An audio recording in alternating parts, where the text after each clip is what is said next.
جس پر فالج کا اٹیک ہوا، وہ کہہ رہا تھا جسم کا آدھا حصہ ایسا ہے کہ اگر میرے جسم کے حصے کو قینچی سے کاٹ دیا جائے تو مجھے پرواہ نہیں، مجھے احساس تک نہیں ہوگا۔ اور وہ کہتا تھا کہ مجھے امام احمد ابن حنبل کی بد دعا لگ گئی۔ میرے بھائیو، کسی کے اوپر ظلم نہ ڈھاؤ، ظلم نہ ڈھاؤ۔ اگر ظلم ڈھاؤ گے اور اللہ نہ کرے ظالم نے اگر بد دعا دے دیا تو پھر سمجھ لو ظالم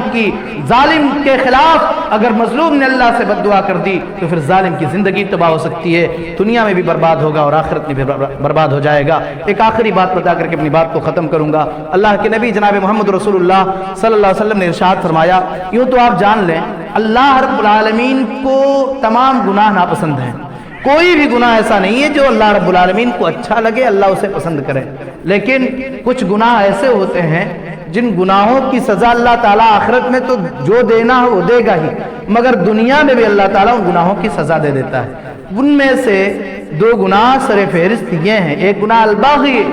ظلم ڈھانا۔ اگر کوئی کسی کے اوپر ظلم کرتا ہے تو اس کی سزا اللہ مرنے سے پہلے اسے دنیا میں دے دے گا، اس کی اولاد برباد کر دے گا، اس کے مال و دولت کو تباہ و برباد کر دے گا، یا سزا کی جو بھی شکل ہو جائے۔ اور دوسرا گناہ جو ہے جس کی سزا اللہ تعالیٰ دنیا میں دے دیتا ہے وہ ہے قطیعۃ الرحم، صلہ رحمی کے بجائے قطع رحمی کرنا، رشتوں کو ناتوں کو جوڑنے کے بجائے رشتہ ناتا توڑنے والوں کو اللہ رب العالمین اس دنیا میں سزا دیتا ہے۔ میرے بھائیو، یہ پیغام میں آپ کو پھر دینا چاہتا ہوں، اپنے آپ کو ظلم سے بچا لو، کسی طرح کا ظلم نہ ڈھاؤ اور